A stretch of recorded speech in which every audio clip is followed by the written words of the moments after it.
ఈ ఉచిత ఇసుక పాలసీలో ఎక్కడైతే ప్రభుత్వం గుర్తించిందో ఆ స్టాక్ యార్డుల్లో ఉన్న ఇసుకంతా కూడా అవసరమైన వాళ్ళు ఉచితంగా తీసుకునే అవకాశం వెసులుబాటు ప్రభుత్వం కల్పించింది. గత 3-4 రోజులుగా చూస్తూ ఉంటే ఉచిత ఇసుక పైన ఉచితానుచితాలు మరిచిపోయి నీలి మీడియా ఇష్టం వచ్చినట్లు విష ప్రచారం చేస్తూ ఉంది. మేమేదో ధరల పట్టికలు పెట్టామని, ఇసుకను ఉచితమని చెప్పి డబ్బులు వసూలు చేస్తూ ఉండమనే దుష్ప్రచారాన్ని సామాజిక మాధ్యమాల్లోనూ నీలి మీడియా ద్వారాను వైసీపీ ప్రజల్లోకి తీసుకుపోయే ప్రయత్నం చేస్తూ ఉంది. నేను ఒకటే అడుగుతా ఉన్నా, మీరు చేయలేని పనిని చంద్రబాబు నాయుడు గారు చేశారు.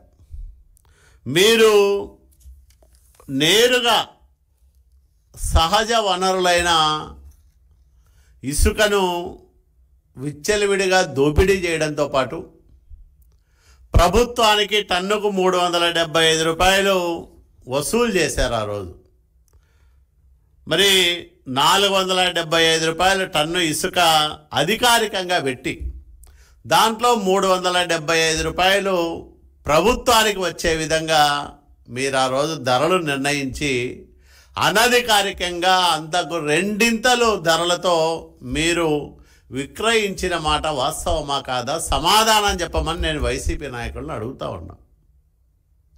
అట్లాగే మీరు ఈరోజు రండి, ఎక్కడికైనా మీరు ఒక ట్రాక్టర్ తీసుకొని వచ్చి ఉచితంగా లోడ్ చేసుకొని పోండి, ఎవరు మిమ్మల్ని అభ్యంతర పెట్టరు.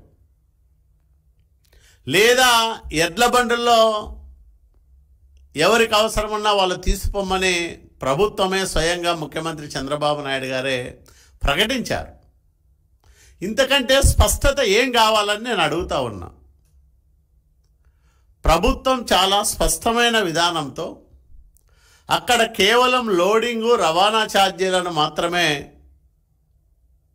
వసూలు చేస్తూ ప్రజలకు ఉచితంగా ఇసుకను అందజేస్తూ ఉంటే వైసీపీ నాయకులకు ఎందుకు కడుపు మంట అని నేను అడుగుతా ఉన్నా. ఒక మంచి విధానం వచ్చినప్పుడు, లక్షల మంది ప్రజలకు మేలు జరుగుతూ ఉన్నప్పుడు మీరెందుకు కడుపు మంటతో రగిలిపోతూ ఉన్నారు? ఇది నిన్నటి రసీదు, 20 మెట్రిక్ టన్నులకు 4,000 రూపాయలు. చాలా స్పష్టంగా ఇందులో లోడింగ్ ఛార్జీలు, రవాణా ఛార్జీలు ఉన్నాయి. దీని మీద ఎందుకు విషం కక్కుతా ఉంది వైసీపీ? జగన్మోహన్ రెడ్డిని ట్రాక్టర్ వేసుకొని రమ్మనండి, లేదా ఎవరు మొన్ననే కొడాలి నాని పోయినాడు కదా, మరి ఎందుకు విమర్శ చేయలే? అంటే అక్కడ లభిస్తున్న ఉచిత ఇసుక లక్షల మందికి ఉపాధి కల్పిస్తూ ఉంటే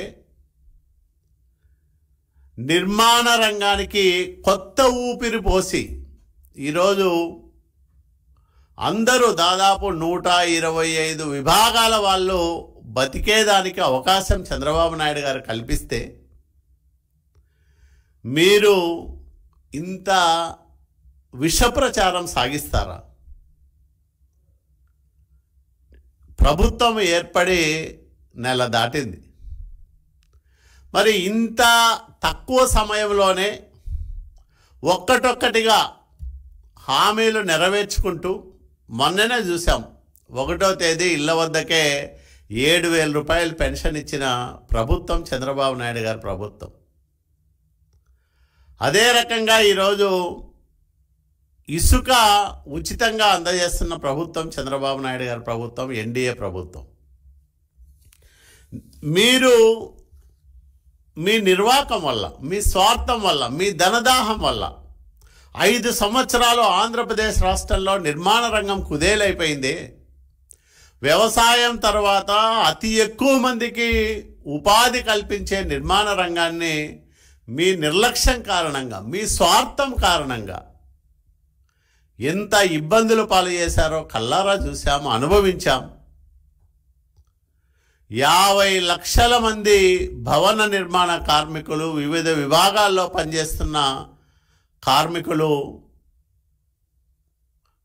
విపరీతమైన ఆర్థిక సంక్షోభంలో కూరుకుపోయిన మాట వాస్తవం కాదా?